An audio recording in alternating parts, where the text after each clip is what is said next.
Personal story segment tonight. A Dutch politician named Geert Wilders has produced a film that says flat out the Koran incites violence. Well, that hypothesis itself is inciting violence, as Mr. Wilders has been threatened and even denied entry to Great Britain. Here's a clip. Islam is superior than the Jews, than the Christians, than the Buddhists, than the Hindus. The only deen Allah accepts is Al-Islam. And whoever seeks any other deen apart from Islam will never be accepted. You will take over USA. You will take over UK. You will take over Europe. You will defeat them all. You will get victory. You will take over Egypt. We trust in Allah.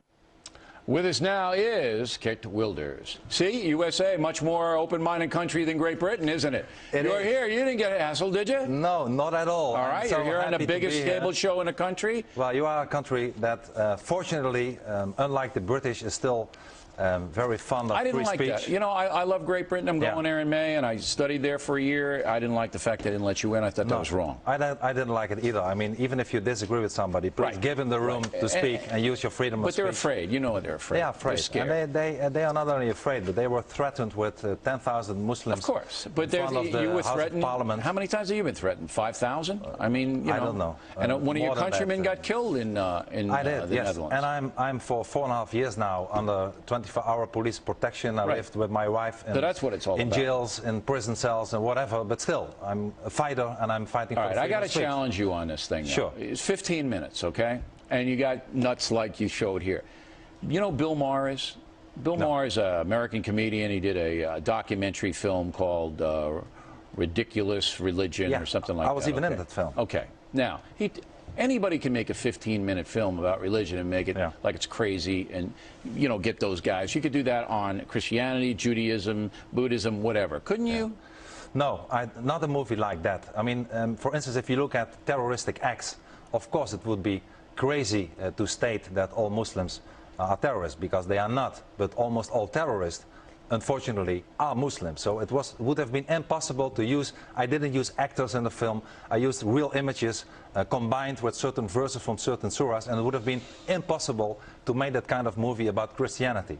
And my point exactly is that when you look at the Islam, I'm not talking about the people. I have nothing against Muslims. Yeah, when you look at the philosophy... If you look at the ideology of Islam, it's a totalitarian ideology. But you don't spend much time in the documentary on the Koran itself. And again, you can take the Old Testament and the Bible and pull out all kinds of inflammatory stuff. And I'm saying to myself, what good is... Here's the bottom line on it, sir. What good is this? Most people know, in the free world, not in the Muslim world, in the free world, most clear-thinking people know that worldwide terrorism is driven by Islamic fascism. Most people know that. What good is you telling them again? Unfortunately, most people in Europe don't know, especially the political elite, the leadership in Europe. They don't know it. They are afraid. They are what the Arabs call dhimmis. They are afraid of the reality. If I tell you that even today in a European country, Great Britain, the country that banned me and sent me away after detaining me for a few hours, we have already today, when it comes to family law, Sharia courts functioning. I mean, this is Europe today. But you can't tell me after the London subways got bombed, after your compatriot got murdered in the street of Holland, after they blew up the train in Madrid, after all of these things happened, that Europeans don't know? No.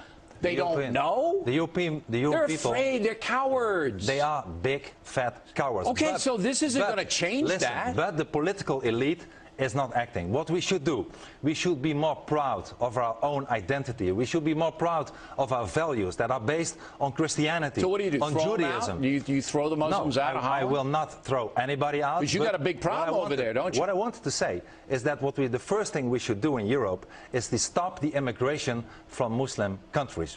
I would like to halt the immigration from Muslim countries. If you look at the demographics, if you look at the mass immigration, it is changing our society for the worse. Well, what's the percentage of Muslims? It's 10% in France. Population is 10% Muslim. What is it in the Netherlands? Well, a little bit less. We have 16 million inhabitants, and 1 million out of them are Muslims. 100 years ago, it was 54 Muslims out of the population, and the numbers is not the only problem.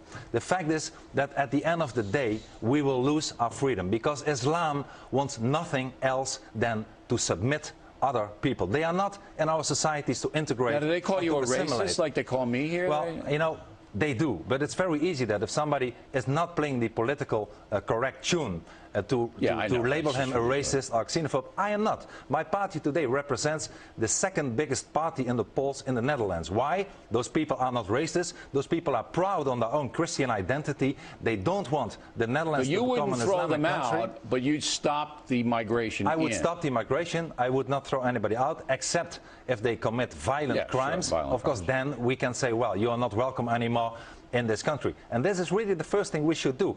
What are we doing now? We are, like the United Kingdom, we are bargaining away. We are appeasing. It's as if Mr. Chamberlain is again in office and not Mr. Gordon Brown. All you have to see is how many troops NATO in Europe sends to Afghanistan, and what Europe does very small. All right, Mr. Wilders, we hope you stay safe. Thanks for coming in. We appreciate it. Pleasure to be here. When we come right back, the Culture Warriors on Helen Thomas's view of terrorism.